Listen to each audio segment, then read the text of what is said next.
iPad? Yeah, but it seems to be resolved now. Okay, but you're not sharing yet. Are you? Seems to be okay.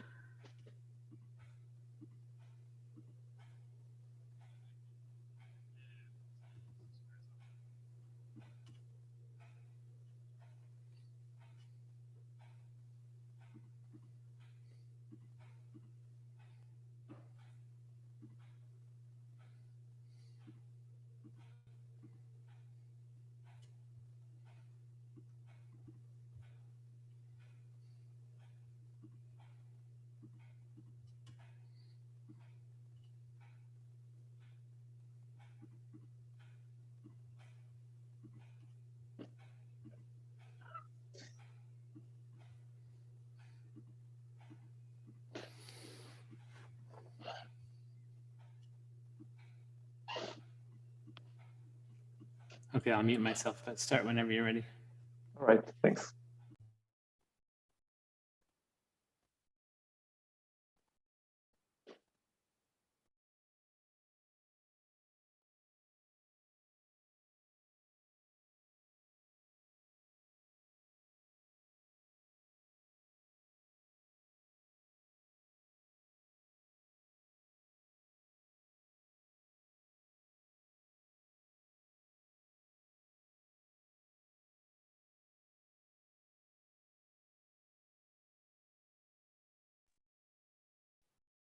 So hi everyone, welcome to this last lecture of this course on the statistical mechanics of disordered systems.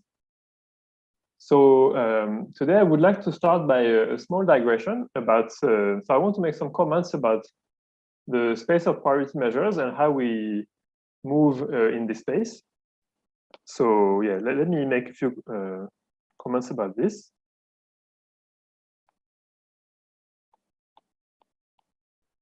So I'm going to denote P of,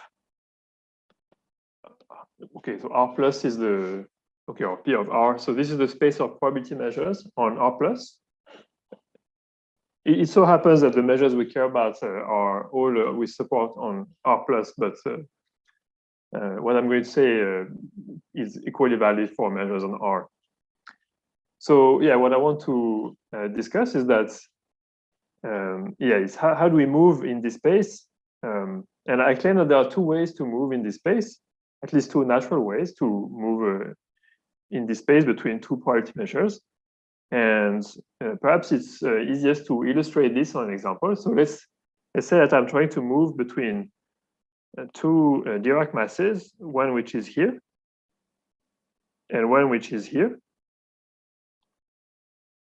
And so maybe this is the measure mu, this is the measure nu. So one easy way to move in a straight line between the two measures is to write 1 minus t. So the function for t between 0 and 1, the function 1 minus t mu plus t nu. Okay, and this leads to the intermediate picture, which is with two smaller Diracs. Okay, and then at the end of the trajectory, we end up here. But there is another way to think about moving between this Dirac and this other Dirac, which is to just slide the Dirac along the way.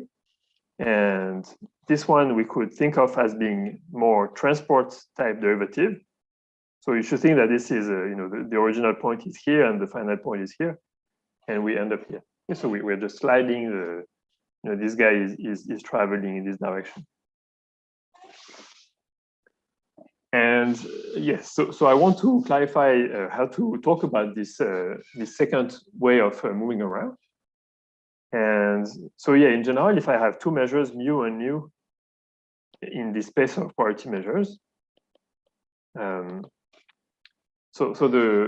can first identify the optimal transport between the two measures, and this is a coupling between the measures mu and nu, which I can denote. So let's say I'm going to define it later on, but just in general, even if we were not on R plus, so I could define a notion of cost and then try to optimize this cost. And find two random variables, one distributed like mu, the other distributed like nu, such that some notion of cost between these two things is minimized. This would be a coupling between the two variables. And then I claim that what we do when we make this movement on the left, the one that is here, is that this intermediate thing is the law of 1 minus t x mu plus t x nu.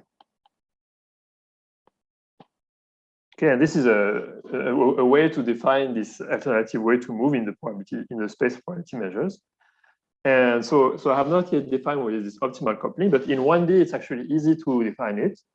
It's just the monotone coupling between the two variables. What does that mean? So you probably know that if I want to simulate a random variable with law mu on a computer, then a good way to do it is to take a uniform random variable between 0 and 1. And this, let's assume there is a routine already for you in the computer. And then you just set x mu to be the inverse of the cumulative distribution function evaluated at this uniform random variable. This will be of law mu. Okay, and now I'm saying, if I use the same uniform random variable to also construct a random variable with law nu, then this introduces a non-trivial coupling between the two random variables. And this I will call monotone coupling because, as you can see, they will move together monotonically. Like when on a realization, when x nu is larger, the x nu will also be larger. Okay? So there is some coupling like this, and yes. So that's one way to define this coupling. And concretely, if we think of two measures as being sums of Dirac's with the same masses for each Dirac, so let's say mu looks like this, and nu has the same weights but at different positions, with the QKs being ordered.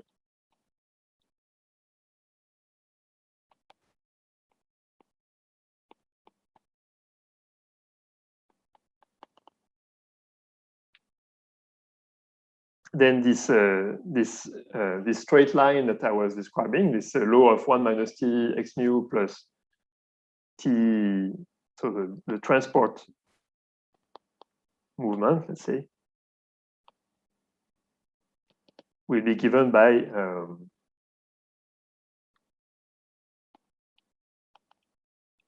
what we think, which is just to slide each Dirac from one position to the other position. Okay, and the optimal coupling is that whenever one variable is equal to qk, the other is equal to qk prime. Okay, and I say all this just to justify a little bit more this notion of derivative with respect to a measure that we talked about last time. So if so, let's say formally for a smooth function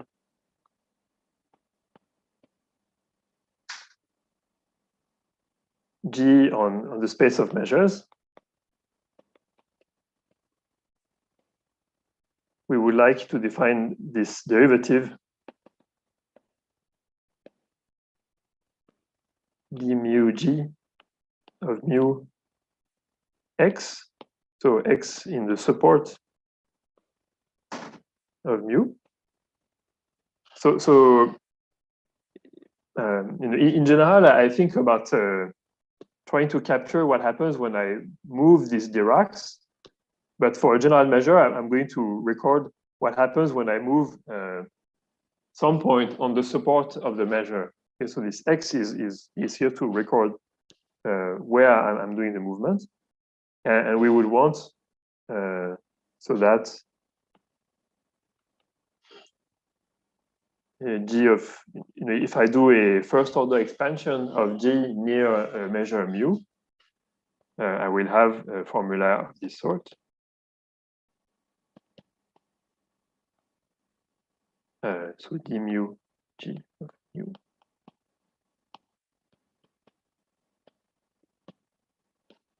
plus something of lower order.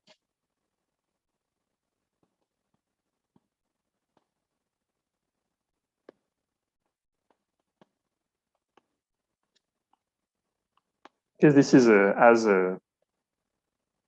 nu tends to mu, in the sense that this quantity goes to 0. Okay, so if you are familiar with this quantity here is the Wasserstein distance between the two measures.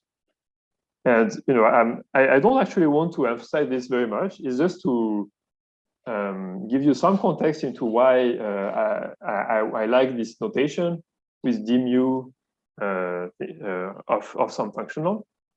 So let's say concretely, when mu is a sum of Diracs as above, so you write it, sum of zeta k plus 1 minus zeta k delta qk. You can check that this amounts to defining, okay, so x is qk now, this derivative the way I said last time.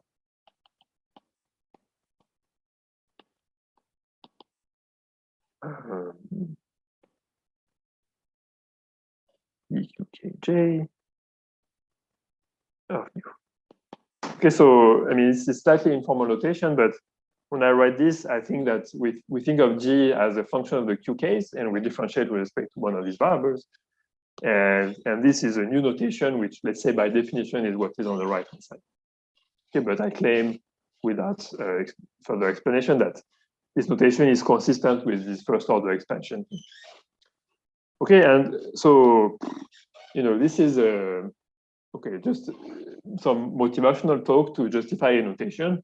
So it's not very crucial, and perhaps the one thing to remember is that you can always think that all the measures we talk about are sums of Diracs. And I want to recall what happens when we move the positions of the Diracs. And if you think of the function as a function of all of these parameters, the position of the Diracs, then the derivative should be a gradient with many, many coordinates. And instead of writing this as a very high dimensional vector, I just index it by this argument here, okay? So I just write qk to say which Dirac we're moving around. All right, so that was just a small conversation. Yeah, so I just, okay, so I claim that this is what I want, but yeah, you can object to it. Okay, so.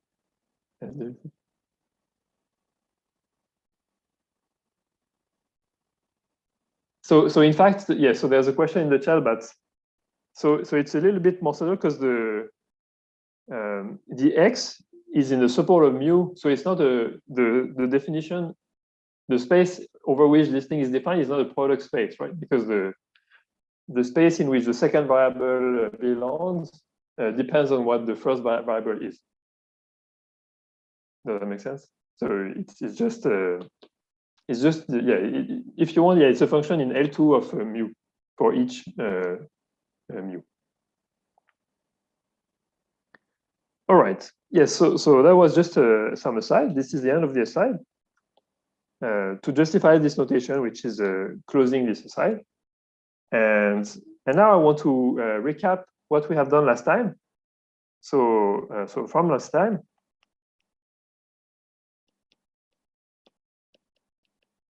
Okay, so the first thing is that we define this Poisson-Dirichlet cascade. You remember it's this structure which iterates these Poisson point processes with polynomial weights with the exponent that varies according to the depth in the tree. And then we multiply all these weights to get some numbers on the leaves. And then we normalize this whole calculation so that the numbers on the list become a probability measure, so that they sum to 1. This is the probability, the Poisson-Dirichlet cascade. And then we defined our enriched free energy using this notion.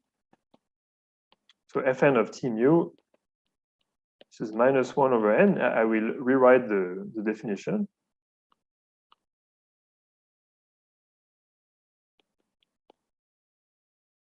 So there is our, the Hamiltonian that the energy function that we want to study. And then there was this, maybe I used some shorthand notation last time, yesterday, but now maybe it's more convenient to rewrite it explicitly.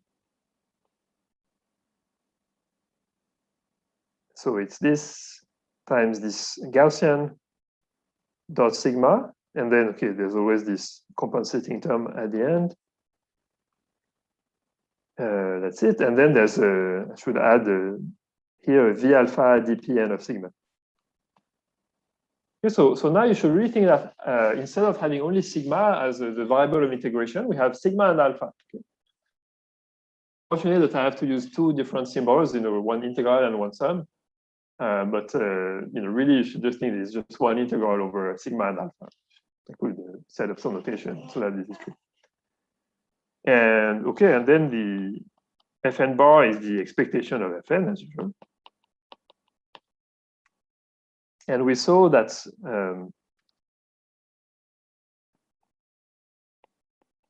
we saw two things. So first, well, something that we already saw a long time ago, which is that when we differentiate with respect to t, so this is for the SK model. Okay, there's only one type. The derivative is the square of the overlap with respect to t. And now when we do this differentiation with respect to these points in these QKs, like the position of the Diracs in the measure, what we have found is that, so maybe I write, so it's normally Fn bar is a function of t and mu, but then with this new notation with the derivative with respect to mu, I have to also indicate the position of the Dirac that I'm moving around. So it's, let's say, QK. And this we found is the conditional expectation of the sigma overlap given that the alpha overlap is equal to k. Okay, and I claim that this is progress compared with the situation in which we had only access to the expectation of the sigma overlap. And the reason is that, so in our first naive attempt, the error term was the variance of the overlap. And now I claim that we can make it be the conditional variance given the alpha overlap. And so what does it mean, the conditional variance? So let me write it down. I mean that I claim that we should be able to get our error term be of this form. So it's going to be this minus the conditional expectation given the alpha overlap squared. Okay, so maybe I'm going to actually do the argument a little bit from the end backwards, because I'm going to start from this, which I claim can be made to be our error term, and I'm going to try to take a few steps back so that we recover the derivative in t and the derivative in mu.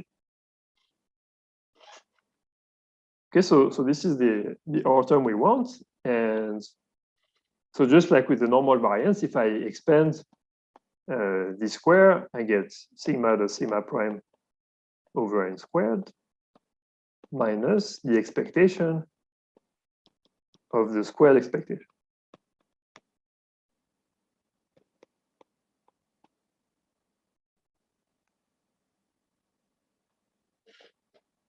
Okay, the first term is the t derivative.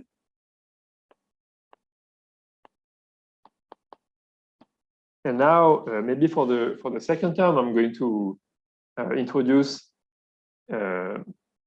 some indicator functions that alpha wedge alpha prime is equal to k and sum over k, so that I can match with the previous formula. So let's say minus sum over k of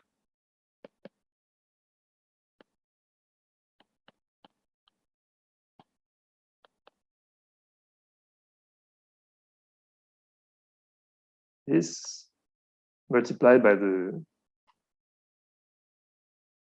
conditional expectation. Sorry, no, there's no more.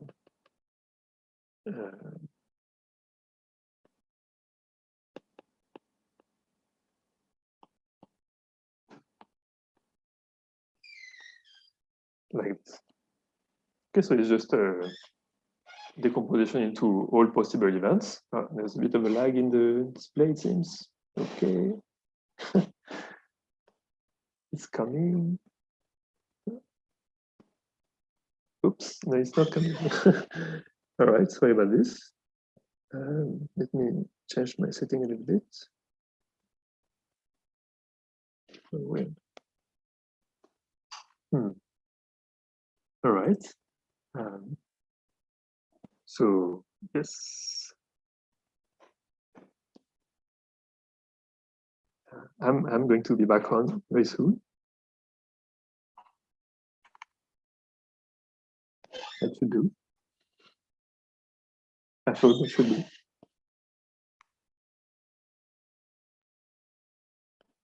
Yes. Okay, do you see the screen? Cool. Yeah, so I did my decomposition into independent events.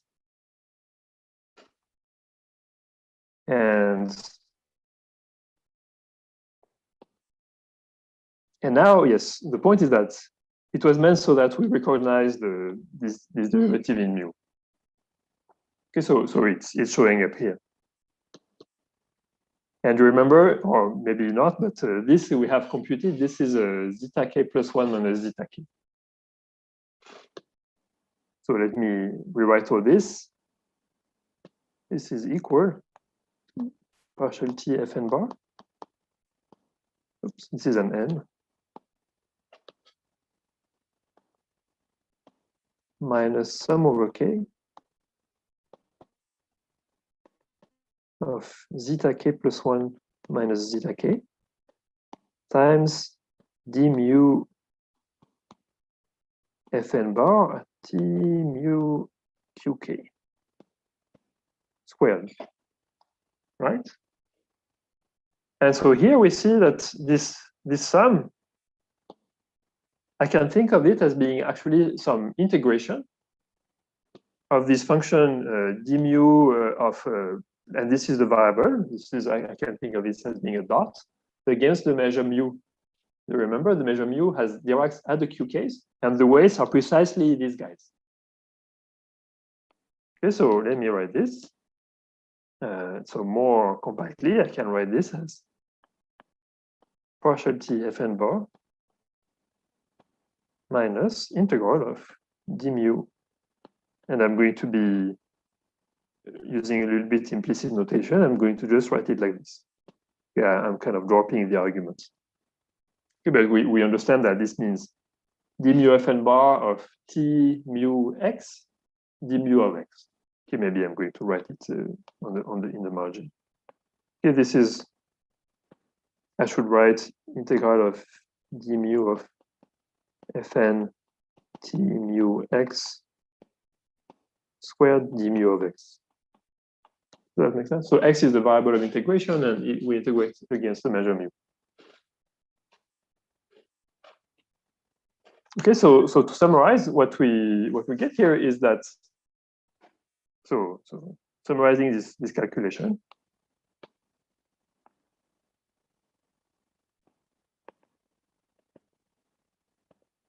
what we have found is that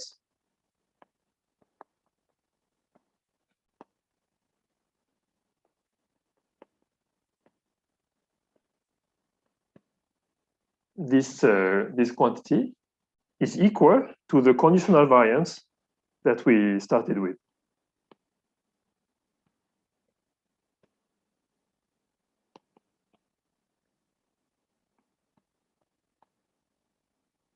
This is a wedge.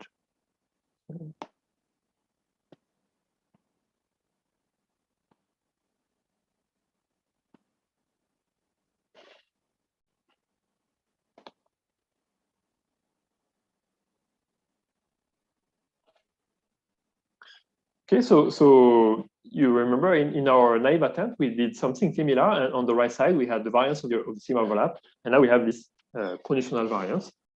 And so now the claim is that, and this is the difficult part of the proof, but the claim is that if our Poisson-Dirichlet cascade, if our tree structure is sufficiently rich, and sufficiently rich means that there are sufficiently many layers which are with the zetas that don't increase, that span the whole interval 0, 1 without leaving too much gaps, then, and since the true Gibbs measure kind of wants to be organized in this structure along a similar structure anyway, it will be essentially costless from the point of view of the sigmas to align itself with the structure of the cascade. And so, in fact, with high probability, the sigma overlap and the alpha overlaps will be synchronized. And what do I mean by synchronized? I mean that up to a small error, if I reveal to you the alpha overlap, then you will be able to infer the sigma overlap. Yeah, and this is a much more refined statement than saying that the sigma overlap has small fluctuations. And in fact, this statement is true in some sense. Okay, at least for most parameters, something like that. And so, yes, this is what I hope to explain. And but the argument is I will not be able to explain completely. Yes, but first I'm going to continue making a few more comments and then try to see what shows up in place of this relation when we speak about the bipartite model. Yes, so I'm going to make a few comments first. So for now, yeah, this notation with the measure, it seems just maybe a convenient notation, but perhaps one thing I would like to point out is that this function fn bar is really a continuous function of the measure. So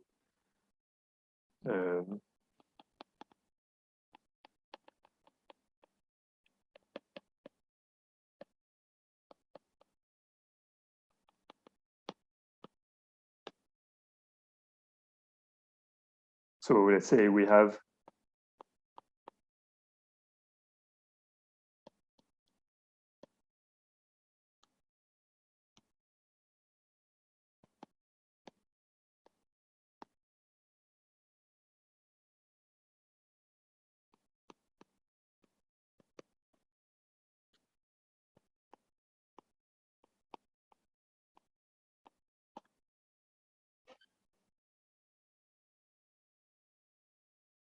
so if I look at the difference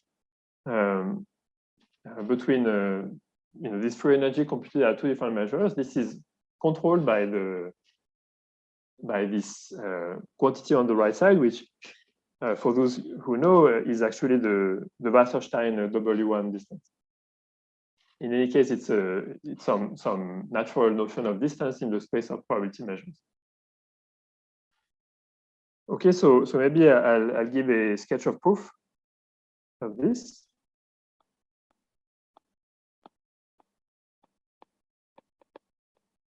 Which perhaps is useful so that we get more familiar with this measure way of thinking about this variable. So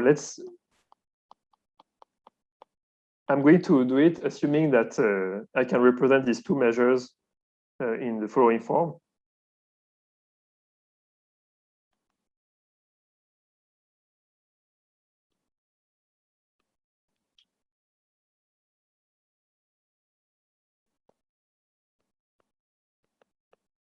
Well, as the form I was assuming already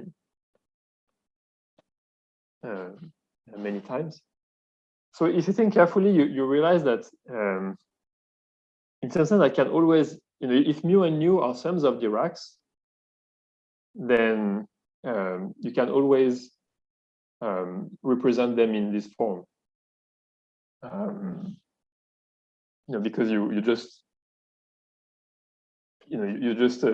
make sure that all the levels are filled sufficiently finely, and but when you do this, you may have repetitions in the QKs, and in the definition of Fn bar I gave, I assume that they were not repeating. So also for the so here I'm assuming that they have this form without repetitions in the zetas and qs.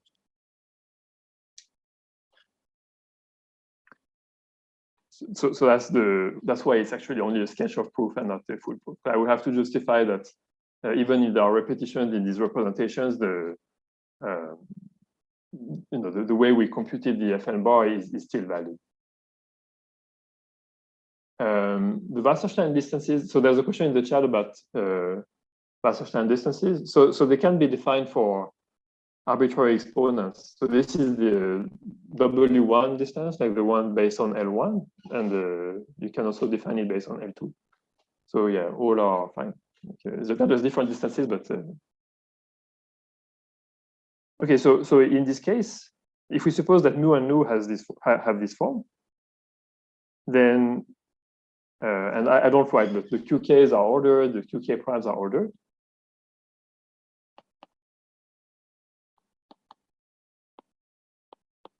Then this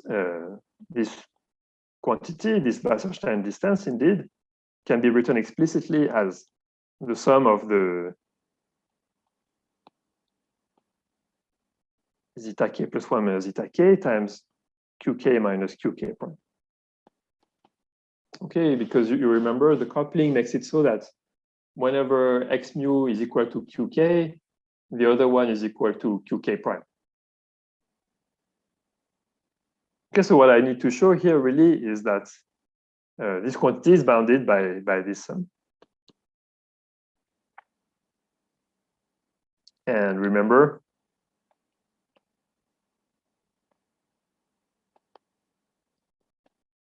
that this derivative with respect to qk of Fn bar, we have found it to be the expectation of indicator function of alpha wedge alpha prime equals k times the sigma overlap.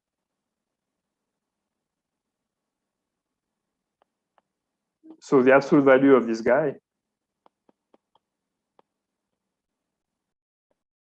is bounded by, so you remember the sigmas have norm at most square root of n also. So in absolute value, this term is bounded by 1. So what remains is just the expectation of this indicator function.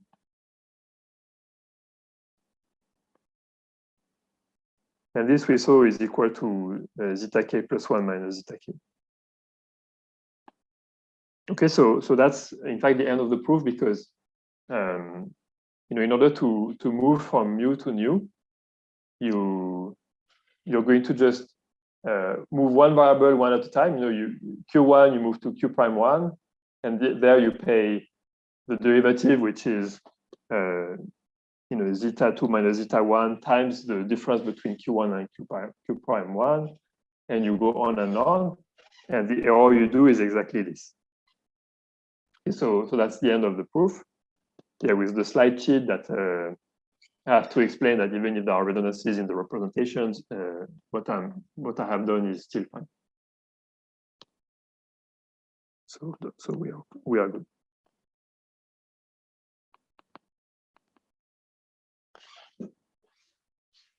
So in fact, you see that yeah. So far, I was writing Fn bar of mu, but I had only defined mu for measures which are sums of Diracs. But in fact, you see that using this result, you can extend it to really any measure with, let's say, a finite first moment. because by continuity you can do it. And yeah, hopefully it also gives some more credence to the idea that thinking of these derivatives as using this let's say derivative with respect to the measure notion makes sort of sense. Okay, and yeah, before I move to the bipartite thing, I want to make one more comment, which is so now what I would like to say is that when n goes to infinity, the partial differential equation that we need to talk about is exactly this, but except with the right-hand side being 0 instead of this error term. And in order to make full sense of this consideration, I also need to talk about what happens when, for the initial condition, what happens when we set t equals 0. And yeah, so let me perhaps display one more time the formula. So this is the formula for the free energy. And when we set t equals 0, so these terms here disappear. And what remains is of product form. You see that it's it's a sum of terms which only talk about each one. One is going to talk about sigma 1, the other about sigma 2, and then sigma 3, etc. But there is no interaction between the sigmas in what is left. And this is the structure that is key to doing the same arguments as we have done for the Curie-Weiss model or for statistical inference. Okay, so in fact, we can still justify that when we set t equals 0, this object does not depend on n. Okay, so let me write this down. So we have notice also notes. One can show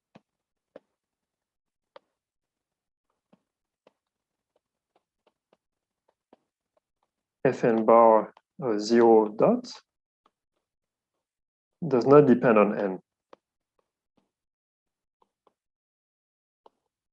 And in fact, the argument is I'm not going to give it entirely, and it's a bit more involved than those we have seen for the other cases. But the key ingredient to justify this,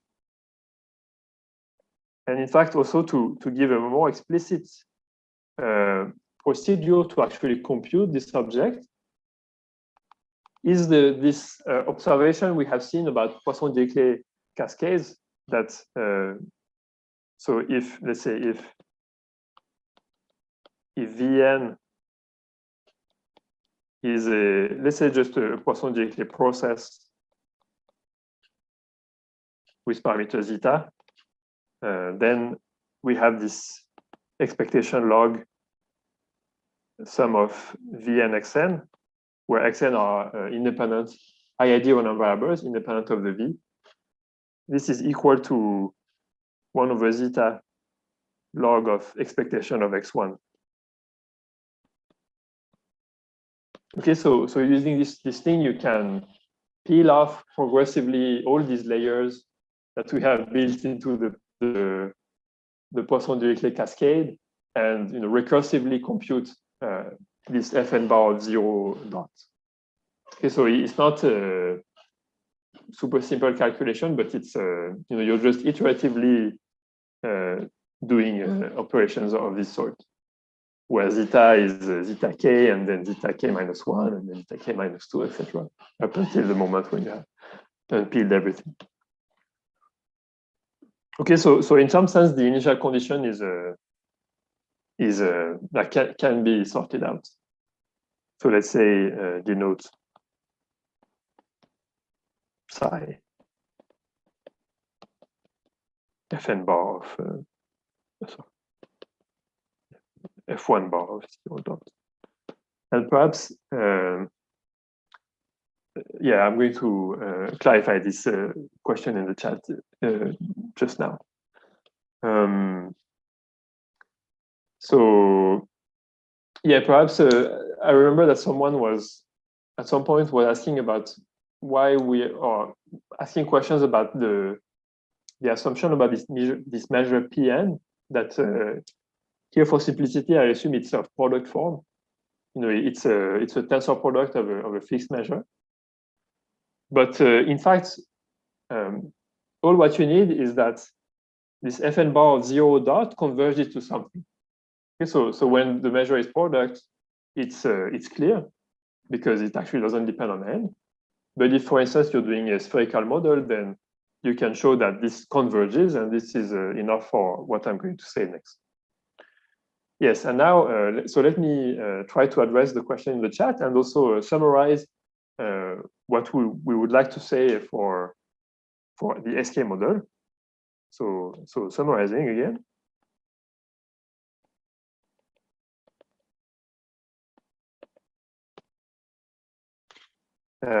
We would like to say that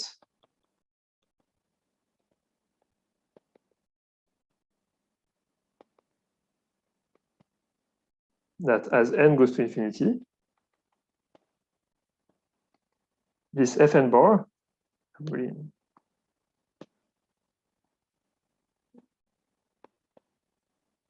converges to f. So it's going to be a function taking for arguments a non-negative number, t. So maybe I'm going to write the variables.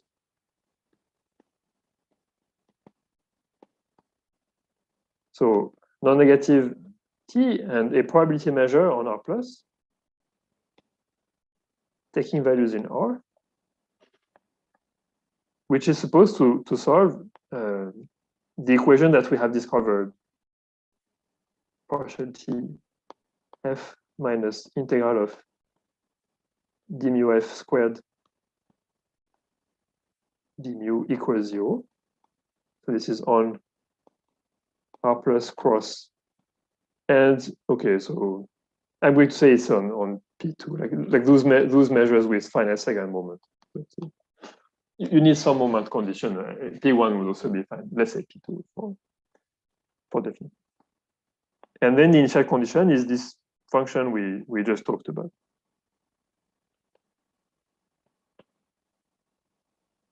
Okay, does that answer the question in the chat?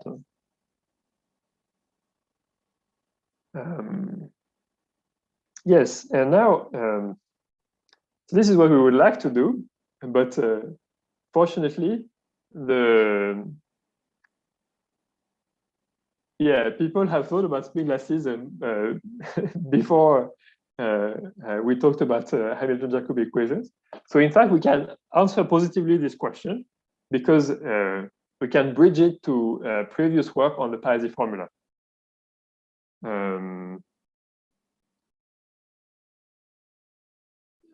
Okay, there's a question in the chat, but I'm not sure if I understand it. So maybe I will leave it to the break, which we'll take shortly. And maybe, yeah, if in the meantime, maybe if you can clarify your question, that would be awesome.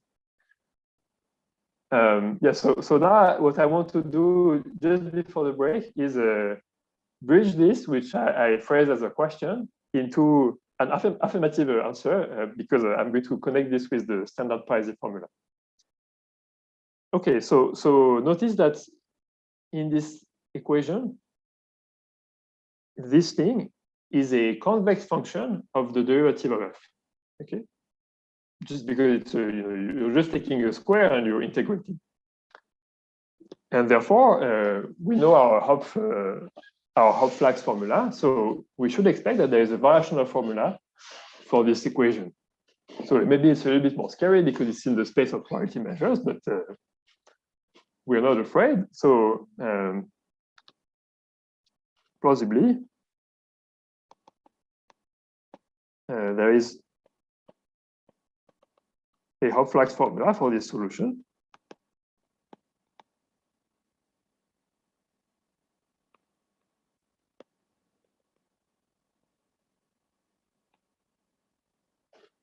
And so what does it look like?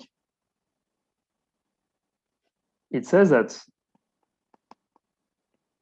f of t mu is the supremum over nu again, I'm doing this. So P2 is with a finite second moment. No, again, not crucial. Let's just not pay too much attention to this part. Minus, and then I would have to justify it more carefully, but I claim that this is the right way to write the Hopflax formula. It looks like this. Okay, and so I have not defined properly even what is in what sense does this equation hold? And I should do that. And the point of me presenting this Lipschitz estimate for the free energy is so that you are convinced of the fact that if we want, without loss of generality, we can always assume that we only deal with measures which are a finite sum of Diracs. Okay, we just take them sufficiently fine, but we can just pretend that every measure is just a finite, just very large sum of Diracs, and if there's enough Diracs, we do extremely well in terms of our approximation. And so instead of writing this infinite dimensional equation, you can write a finite dimensional approximation. And once you write this, you're in safe territory. You can apply the Hopflax formula that we saw. And you can see that as you refine these Diracs more and more, in the limit, what you see is this. Okay, so I'm not going to do this calculation, but it's nothing very fancy. It's not complicated. Maybe this notation, because you're not yet super familiar with it, it looks a bit intimidating. But you should think, if the measure is just a sum of Diracs, which are all of the same size, I told you that you should think of this function d mu of f as just a big gradient, and then we are just taking the square norm of this big gradient. Okay, so this equation, which looks intimidating, its finite dimensional approximations are just partial TF minus grad f norm squared equals 0. And we figure out what is the Hopflax formula for this. And I claim this is what is on display. And so this result of Mourrat and Panchenko states that at least when we restrict to the case when mu equals 0, this formula is valid. Delta 0. So theorem, which really is due to, it's borrowing from the hard work of Mourrat and Panchenko. But okay, to prove exactly this in the setting I'm displaying now, it was noticed in some paper I wrote, and so the claim is that, but this paper is a very is a much more modest contribution, let's say. At least from a technical point of view, that this limit is f of t mu, as defined above. Oh yeah, no, sorry. So this, yeah. So in the paper, so this was really fully justified. Actually, later in a paper of Panchenko and myself. Okay, it's not super crucial.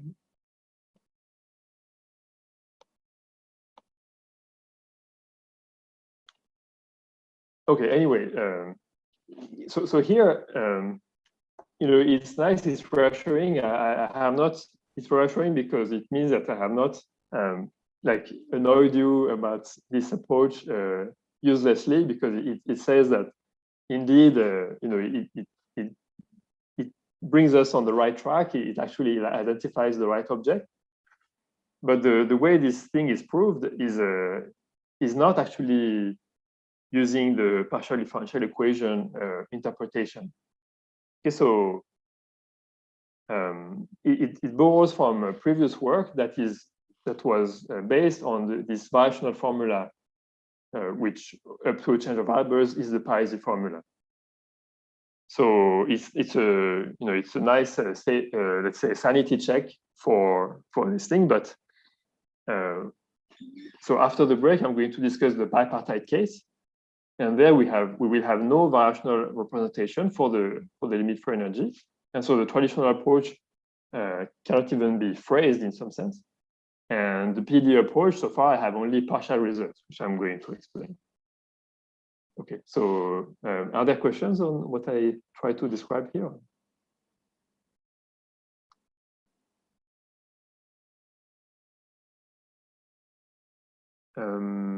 Yeah, there's a question in the chat, but I am still a bit uncertain about what it means. I guess you mean that I want to use this contour. Do you mean the duality in optimal transport, or this contour Wish duality thing? Or? Okay, uncertain. So okay, so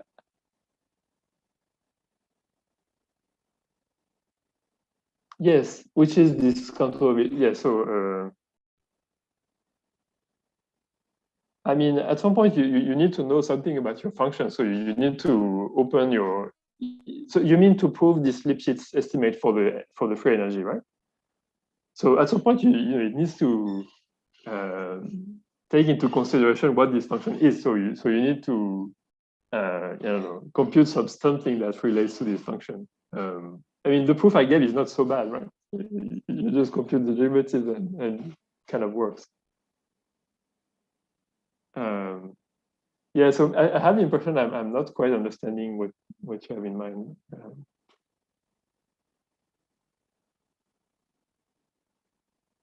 I can think.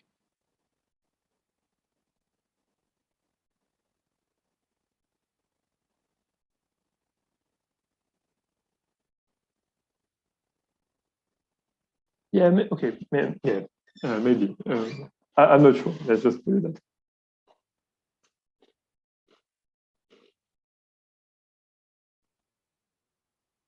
Yeah, that's right. So there's another question in the chat, which is about whether the measure can be any measure, but still having unique solutions. You should really think that this measure is some extension of this H parameter we had before.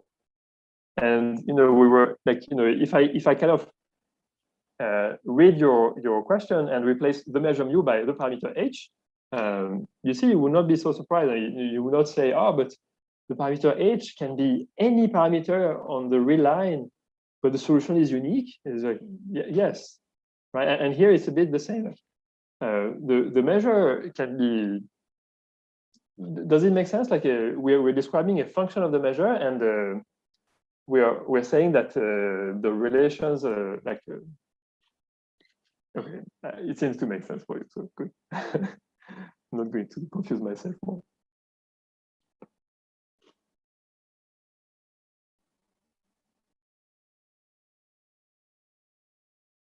Okay, so maybe as we.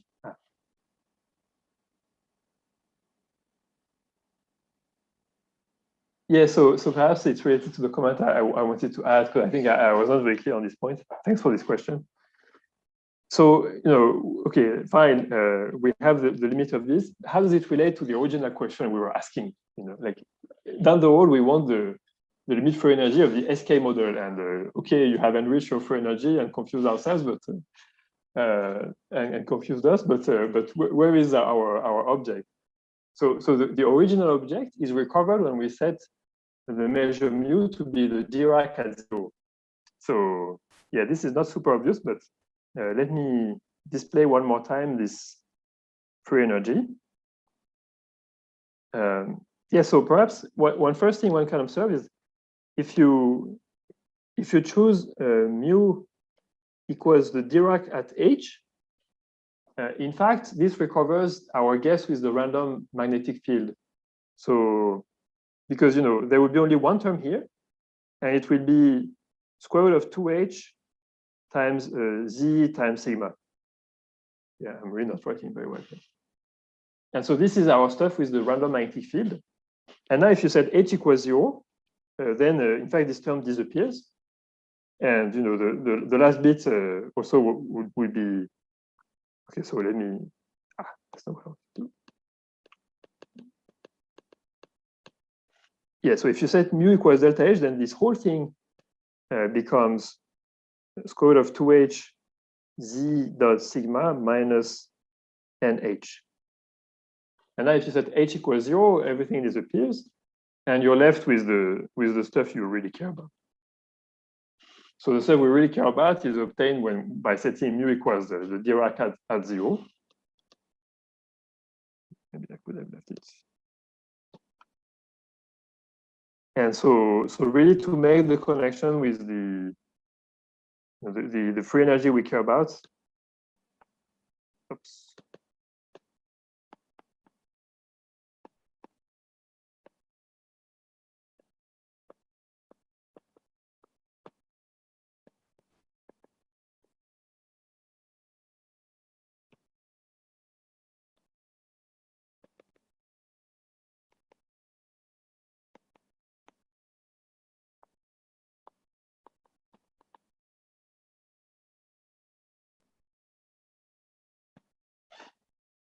And so the parity formula, so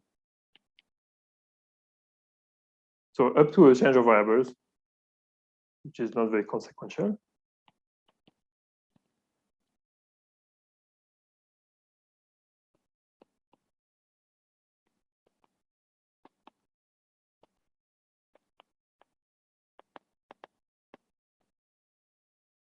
Formula is this Hopflax formula here. So this guy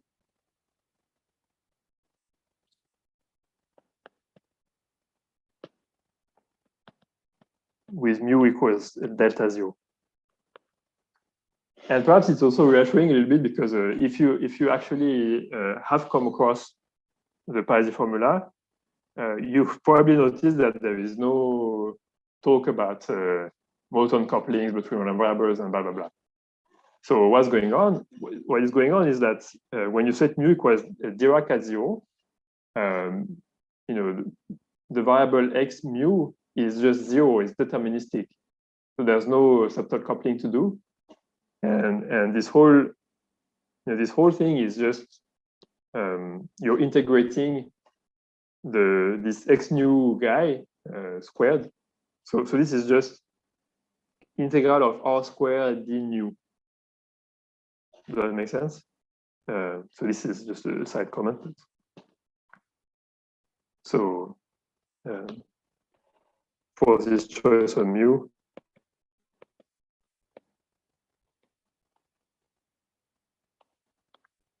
when we write expectation of x nu minus x mu squared. So I claim that this guy is 0, and then x nu is just some random variable with low nu. So this is, I could also write it as integral of okay, my r's are funky, so maybe u squared b nu of u. Okay, and so we have some integral against nu, and okay, yeah, then okay, we have to do some extra variable maybe, but at least it starts to look a little bit more familiar to the way the parity formula is actually written.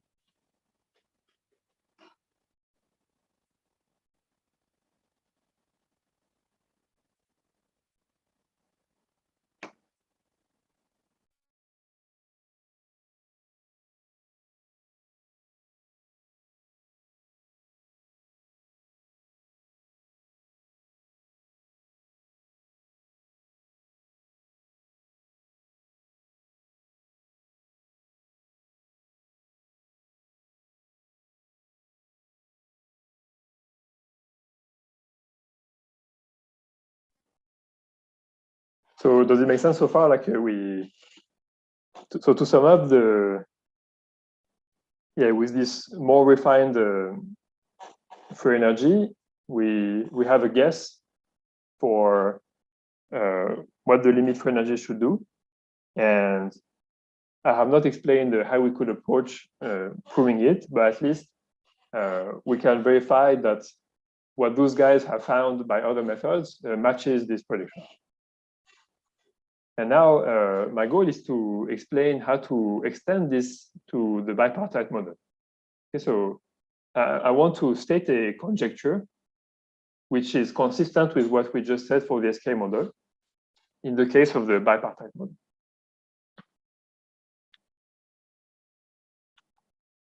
So now,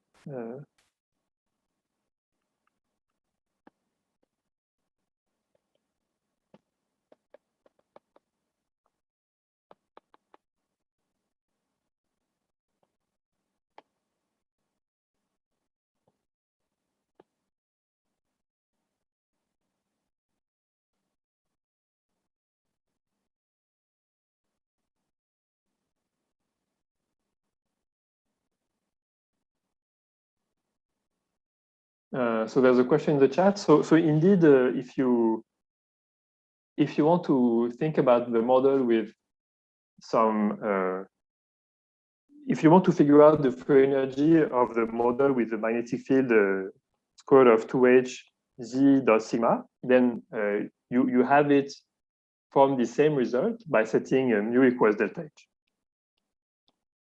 Does that answer the question? And if you would rather have H be a deterministic field, you know, as in Krivais, like H sum of sigma I type of thing, then this you can insert into the probability measure.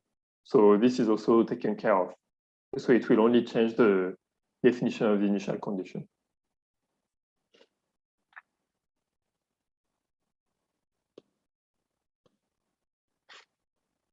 All right, so what do we do for the bipartite case?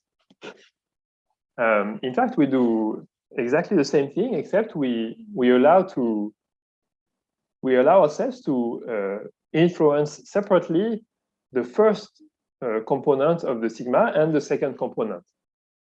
So instead of having one of these magnetic fields with this hierarchical structure, we'll have two of them. So yeah, so we want to act to have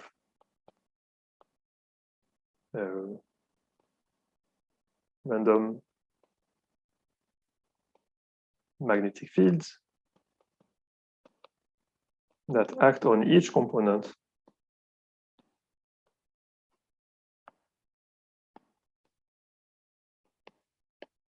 of our configuration, which is, you remember, it has two parts. Each, there's just, for convenience, we have said each is a vector in Rn. Okay, so again, if you want to, you know, make one be a bit longer than the other, maybe 2n and one 3n, that's also fine. But, so therefore, in this case, we're going to, I'm just going to add some indices 1 and 2 everywhere, you know, in the Z Gaussians that we insert and in the measures, and then we're going to define the free energy and see what happens.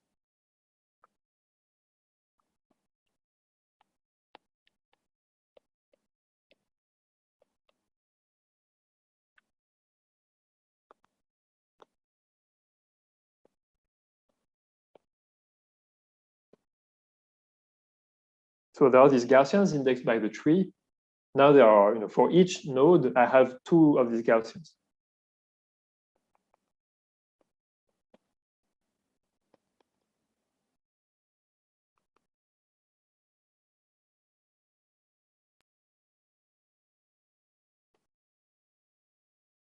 Okay, and so we have families of parameters, Q1K and Q2K as before.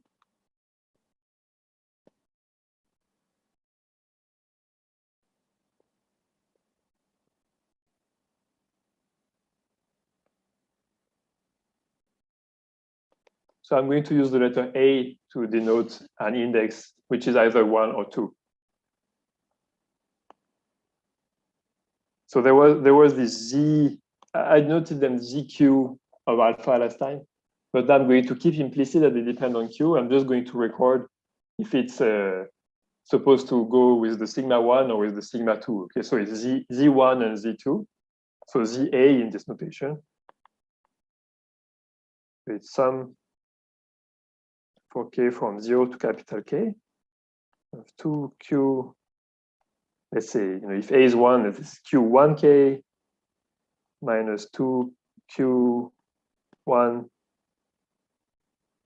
K minus 1 square root Z1 alpha up to level K. Okay, so exactly the same definition as before, except I inserted these A's everywhere.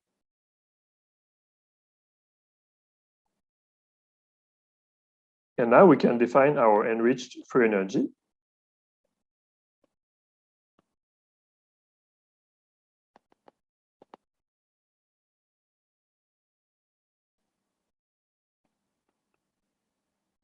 So maybe I'll just write Fn bar. Okay, so I should say mu1, so mu A is sum of, zeta k plus 1 minus zeta k times delta q ak. So I assume that the zetas are common to everyone. Okay, and similarly, the Poisson-Dirichlet cascade will not be duplicated, because ultimately I want that everybody synchronizes together according to these zeta levels. So there's only one probability cascade. It's only the position of the Diracs which are allowed to vary freely. Okay, and now if I write mu, I mean the pair mu1, mu2.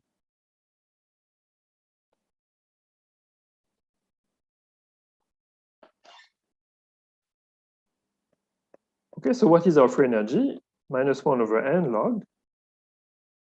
So, okay, as usual, I have to write integral sum now. So it's on the leaves of the tree of the exponential of square root of 2t hn of sigma. So now it's, I use the same notation, but I mean that this now is the bipartite guy.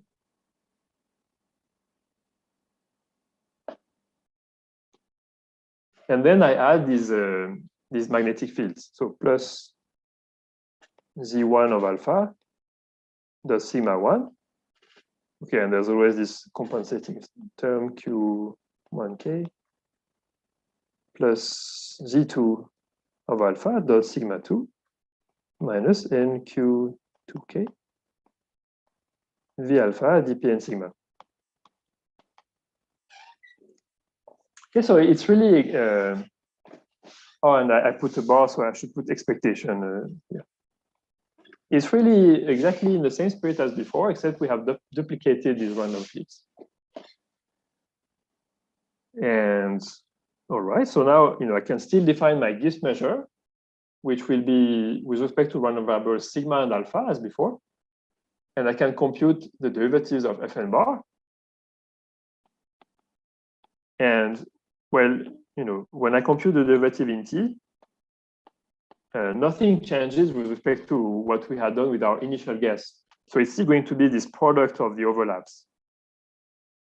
So you may or may not remember, but what shows up is this product of overlaps when we do this derivative. And when we differentiate with respect to the positions of the Diracs, so let's say d mu a of Fn bar, so a is 1 or 2, okay, at t mu q ak. We will find again this conditional expectation of the sigma overlap given the alpha overlap, except since we in the definition of the exponential, since Z1 is only acting on sigma 1, the sigma overlap that we will see is the sigma 1 overlap. Okay, so we will see sigma 1 dot sigma 1 prime divided by n conditionally on alpha wedge alpha prime equals k.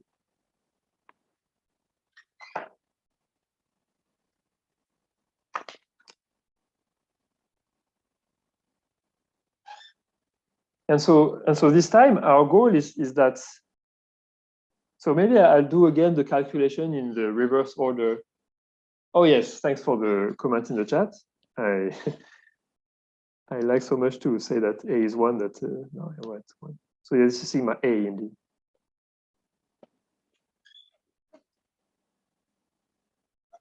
So yeah, maybe I'm going to proceed as before, starting from the error term I'm shooting for. So when we were doing our naive guess, our error term was this sort of covariance between the sigma 1 overlap and the sigma 2 overlap. And now I'm going to hope for a conditional covariance. So something like this, sigma 1 dot sigma 1 prime divided by n minus conditional expectation given this thing, and then multiplied by the same thing with the 2's.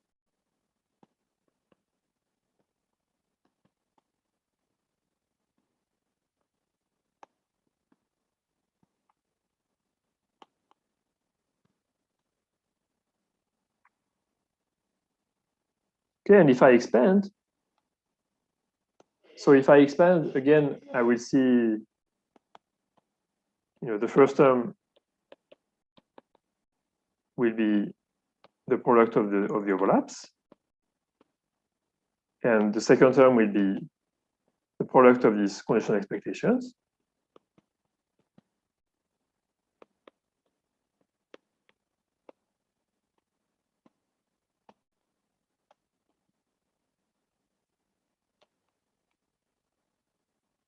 The first term is the t derivative. And the second term, we do as before, we write this sum over k of the indicator function at alpha wedge alpha prime is equal to k. And then what we see on the right is these derivatives. Maybe I'm going to directly write the derivatives. D mu 1 fn bar of t mu q1k d mu 2 fn bar of t mu q2k.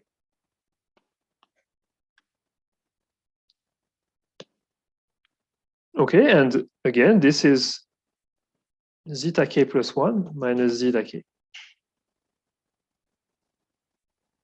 So here the integration should be, so there are two slots if you want. There's one slot here that is varying and one slot here. So I should think I'm integrating against these two variables, and the measure that is relevant for doing this integration is the measure which is actually the monotone coupling between these two things. So let's say defining or denoting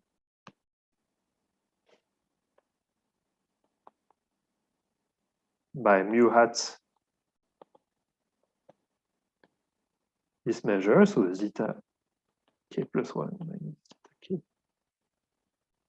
delta of q1k q2k. This is the law of x mu 1 x mu 2. What we get is that, so let me summarize this computation above, dt fn bar minus the product of these derivatives. And again, I'm suppressing the arguments for clarity, integrated against this coupled measure is equal to this, let's say, conditional covariance, sigma 1 sigma 1 prime minus the mean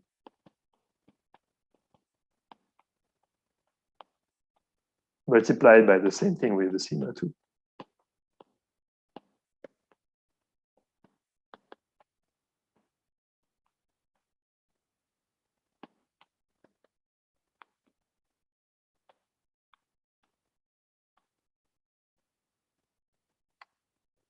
And so here, just as in our previous conversation, we see that if we knew that this alpha overlap reveals the sigma overlap, if we knew that the conditional variance of the sigmas given the alphas is small, we would be in good shape.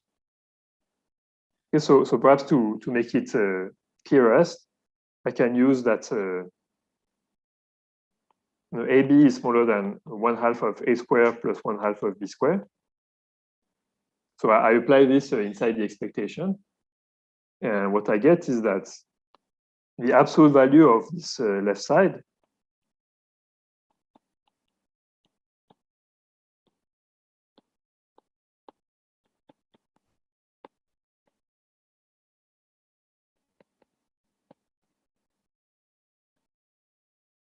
is bounded by 1/2 of the sum of the variances. Okay, so I write a sum from 1 to 2 just to save a bit of space.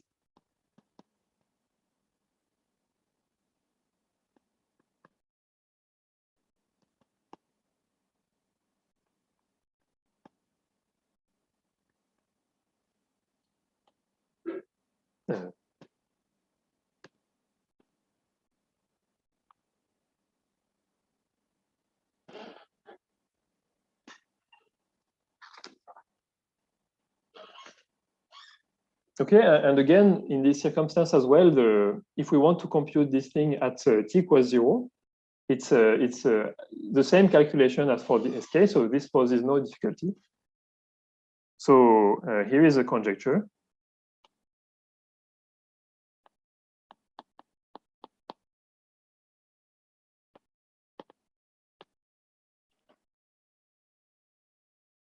So the limit as n goes to infinity of fn bar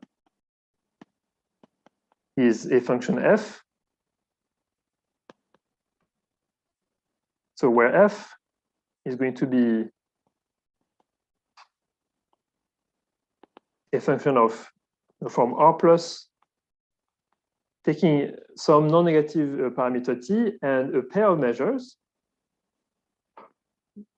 with values in R solves the equation that we just discovered, which is the version of the naive equation we talked about early this week, but except with measures around. Okay, so dt f minus the product of the derivatives integrated against this coupling equals 0 on R plus cross this thing. Oh yeah, maybe I should put that they have second moments just to be on the safe side. And with this initial condition, which I have not defined, but I claim is not difficult to compute. Or at least it's the same procedure as for the SK model. And we iteratively integrate this probability cascade using this recursive procedure. Okay, so that's the conjecture. And so far, I don't know how to prove it. So the only thing I can say is that there is a bound between these two things.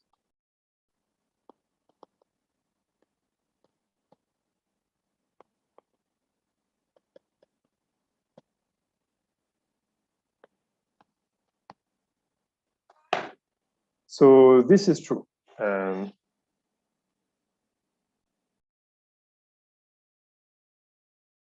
So, okay, there's a question in the chat. So you see that the objects I gave myself are really just two probability measures. Now I had to describe the behavior of, the way these random magnetic fields are splitting around, and there are two of them.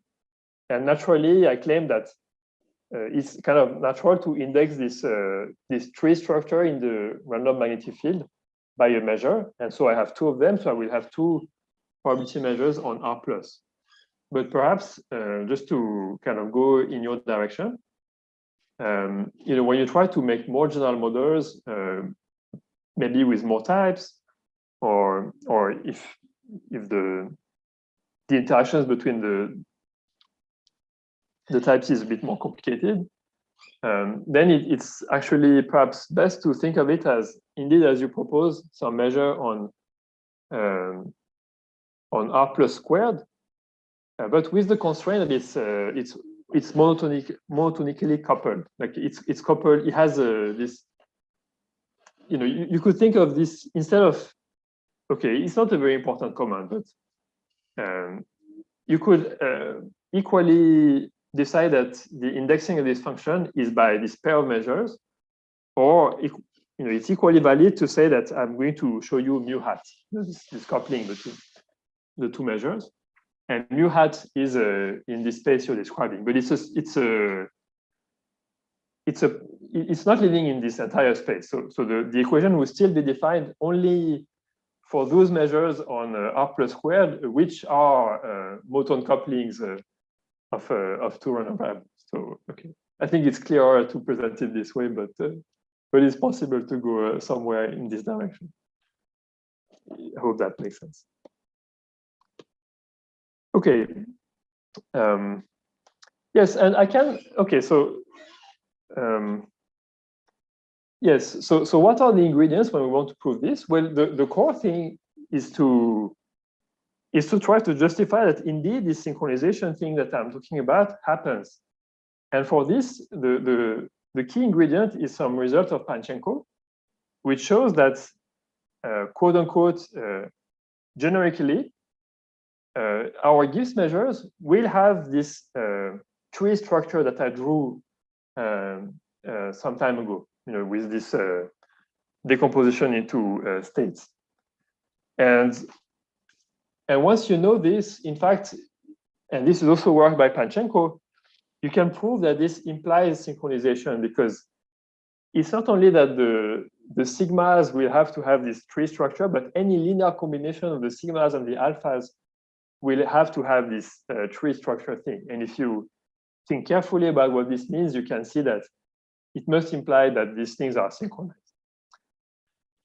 Okay, and so the key thing in this business is hidden in this word generically that I said before I stated these results of Panchenko. And it's very similar to what we encountered in our previous cases with statistical inference or Curie-Weiss. When we did Curie-Weiss, let's say, our error term was this variance of the magnetization. And it's not difficult to convince oneself that generically this magnetization is concentrated, right? Because, for instance, if we touch so the function was convex, and we have seen that if we can touch it from above by a smooth function, then automatically this will mean that the second derivative is of order 1, and this implies that the magnetization is concentrated, it has small fluctuations. So already for Curie-Weiss, we have this fact that at most points at which we look at our problem, the error term, like this thing on the right-hand side, is small. But the problem is that this is not sufficient. This is what we talked about with these Hamilton-Jacobi equations. Even if I tell you, so if we even pass to the limit in this situation, I could tell you our stuff solves the equation almost everywhere. And we've seen when we studied Hamilton-Jacobi equation that knowing that something solves the equation almost everywhere is not sufficient to completely identify the solution. And so we are running against this problem one more time. And so why is it so that one bound is easier than the other? Well, it's like with the previous model we have seen. It's that there is a natural convexity in these functions. So in this case, I put a minus in front. So now it's more like there is some. Okay, it's not really. It's like approximately concave, like it's semi-concave. And because it's semi-concave, if I touch it from below, everywhere I touch it from below, I will have some smoothness information on the function. And so I will know that my error term is small there. And this is enough to conclude that our object is a viscosity super solution, because every time we touch from below, things are fine.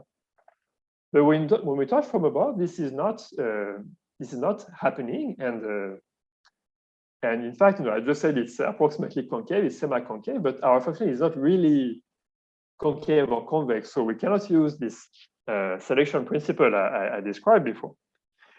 So in some sense, I believe that this conjecture is plausible because in some sense, we can verify that the equation is satisfied almost everywhere, quote unquote. Okay. Quote unquote, because it's an infinite dimensional space and we have to clarify what this means. But when you look at the finite dimensional approximations, you can make sense of what that means. But moving from the equation you want is satisfied almost everywhere to actually this is really the true solution and we're done is a significant difficulty. And for the two previous classes of models we talked about, we found ways to deal with this problem. But for spin glasses, this remains an open question. All right, so I think it's a good place to stop. I hope you enjoyed it. Personally, it was a great pleasure for me to do this. And if you stayed for up to here to this and you're still interested in the topic, please feel free to contact me. I'll be very happy to discuss things. Yeah. So thanks a lot for your attention, and yeah, I hope you liked it. And as usual, I'm happy to take questions. Thanks very much, JC. Before we go to questions, I think maybe we can all unmute ourselves and give a big round of applause for a great course.